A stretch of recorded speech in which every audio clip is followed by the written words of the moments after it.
So good morning, everyone. So I'm Namir, one of the STP training program directors. And as Jane said, there is a lot of similarities between STPs and ETP. And in general, any training program, when you do training program, you need to have a training plan.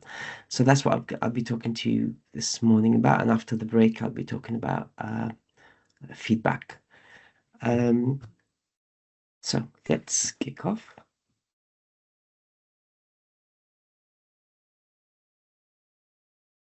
Okay, so as I said, any training plan, whether STP, ETP, or HSST, requires a good training planning. And so we expect basically from you as a training officer, when your trainee starts, you have a training plan ready for them.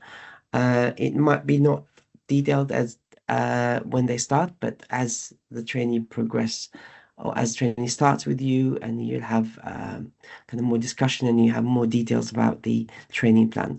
But your training plan needs to be collaborative. So usually you sit with your trainee and discuss it, but also you sit maybe with other colleagues in the department to plan that training plan. So collaborative needs to be adaptive. So you can adapt it as you review your trainee. Needs to be flexible. Timely reviews taking place. So you and your trainee need to sit together to make sure that the trainee is going in the right direction, doing what they're supposed to do, and there are no challenges. Um, Obviously, trainees are different. Each trainee is a different individual, so they might have experience in the past in echocardiography or they might not have it. So this is where you have the review to make sure that your trainee um, is getting the best out of the training program, but also they might need to spend more time in certain area or less time in other areas. So that's where you want it to be flexible and adaptable. At the same time, that meeting, the review meeting of the training plan, is where you can look at gaps in the trainee training. So you need to do a gap analysis to make sure that you meet those gaps and adapt the training plan. So when they start, you'll have a training plan, but that will change. That will become more detailed. That will become more suitable for the trainee.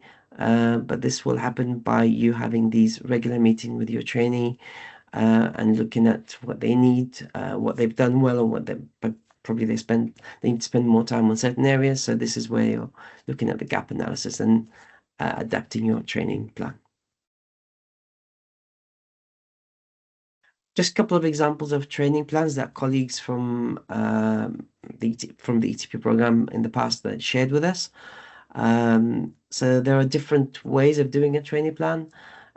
Some departments like to have it in a written format, kind of similar to an SOP, but it's a written format rather than tabular format. Other departments like to have it in a tabular format.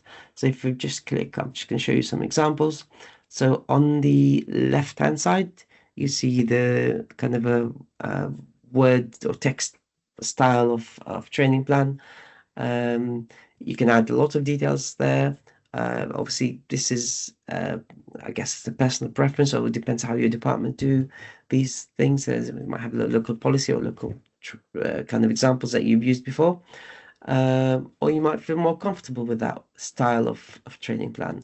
But also, it could be on the right-hand side, it could be a tabulated or tabular or spreadsheet format where you have details in each in different cells, and you add more. I mean, you have obviously flexibility of adding more to the tabular form. But I'm not saying these are the only two forms. It could be a mixture of the two. So it depends how you want to see it. And also maybe when your training starts, this is see how their learning, their style of learning is, and can adapt it to that. But training plans in general, they need to have some kind of action plan, some kind of smart objectives. And again, if I just show you, so again, on the left-hand side, you'll have the tabular form way of kind of having actions and listed, dates the action was completed, what was the action, review comments, any feedback from the trainee, and maybe kind of reviewed by the name of the person and the date and so on. Or it could be in a text format, which is on the right-hand side. Some departments like to do it in a text format. There's a bit of narrative there to explain what has happened in that activity, and so on. So again, just to reiterate, this is not what we kind of suggest, but you can have a mixture of the two or whatever works for you. But as long as it's a training that there is a training plan, there are actions listed within the training plan for the trainee to know where they need what they need to do next and what's the next stage for them to proceed.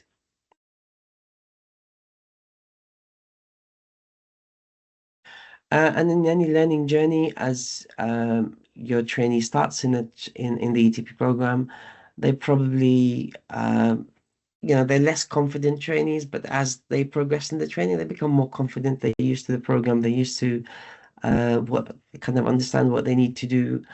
And any learning journey, kind of as they progress in the learning journey, it gets more interesting, but more challenging because there are more tasks they need to do. They get more specific. They go into their specialism. Hopefully, they enjoy that, but obviously, the evidence level gets more, I would say, complex maybe, or more challenging for them. And as they start, they kind of build on the knowledge they've learned in maybe first month, second month, and so on. In all our training programs, that's how we develop them. STP, ETP, HSST. So when they start, you start with certain kind of knowledge, and then you build on that knowledge to continue. So you scaffold the knowledge, but also the task that comes with these knowledge or and activities. But remember, if you have more than one trainee, this is a really important point that each trainee will have a different needs, and trainees will start at different points. Your trainee might have had experience in the past in echocardiography and then joined the ETP, or they might not have any experience and they came straight from university. So, or never had an experience of an NHS, or they might have an experience in working in the NHS. So there are certain things that you might need to consider when you start with your trainee, the point of starting and how you kind of address the needs of the trainee. This is something important to bear in mind when you have trainees started with you. So they're not starting at the same point, they start from different points, and as they progress again, their needs might be different. But you might be lucky that you get them both at the same level and they both like the same style. But that's not, in my experience, that's not usually the case. Uh, but it's important just to kind of look into that and make sure that um, that the knowledge that the trainee is getting from you and your support to that. So really just to summarize in terms of as a training officer, what you expected to do from a training plan. So you need to facilitate the trainees training across the program. So across the whole program from the beginning to the end. So you're facilitating the training, you providing that support for the trainee to get that training. You need to have a training plan ready. As I said, training plan might not be detailed, but as you progress in the program, it becomes more detailed. You need to ensure there is an appropriate supervision, whether it's directly or indirectly for the trainee when they start until they finish the program. Meeting regularly with the trainee is really important to have that review for the training plan, but also addressing any gaps or things that are done really well by the trainee and you giving feedback to the trainee. That will affect their progress, that will affect the training plan. They might be going too fast or they might be going too slow. So this is where you sit and adapt accordingly. You need to monitor the progress of the trainee, whether it's one file and also the cases that they need to do. It's important for you to kind of have an overview of what the trainee is doing so that nothing comes to you as a surprise at the end. They haven't done something that they're supposed to do. So monitoring is important, and also giving your trainee the you be a mentor to the trainee and the support that the trainee needs. In terms of mentoring, different type of mentoring, but you're the kind of the main person responsible for the trainees' training. They might need a different kind of mentor, someone they need to go and speak to, maybe an experienced trainee, or a trainee that's been to the program before, or could be an STP trainee in your department. So to give that support to the trainee. So to the trainee side, what's their responsibilities? Obviously, it is a postgraduate training, so they need to take responsibility for the learning. They need to be professional, and everything we developed and designed in the program, it's all about patient. That's all what we do in the NHS. So they need to think of the patient, everything they do, so patient focus training. They need to keep up to date with the assessments and training activities on OneFile. Yeah, don't just really kind of important for the trainee not to leave it to the last or to the end of the program.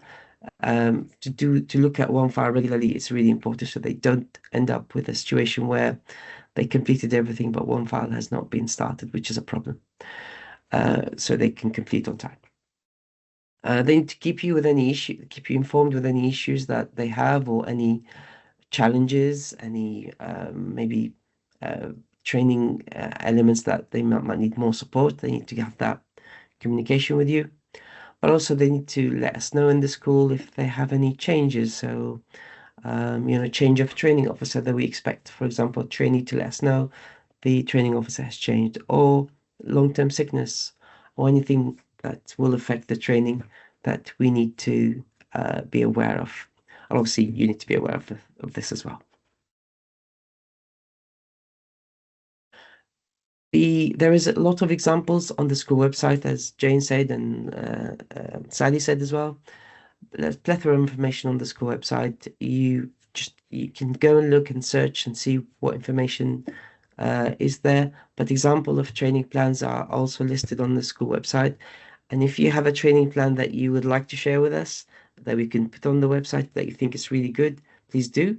Because obviously, without your consent, we can't put anything on the website. But we have a couple of examples that colleagues shared with us. Um,